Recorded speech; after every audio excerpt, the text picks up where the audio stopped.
They're loading Hydra 70 rockets to a helicopter. Yep, this should load carefully.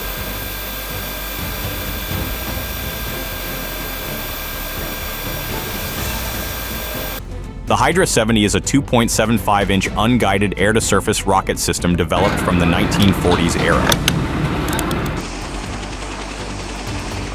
The system supports over a dozen warheads, including the M151 high-explosive 10-pounder, and also precision-guided variants like the BAE Systems APKW-S2. With that warhead, they can reach a maximum range of 11,500 yards.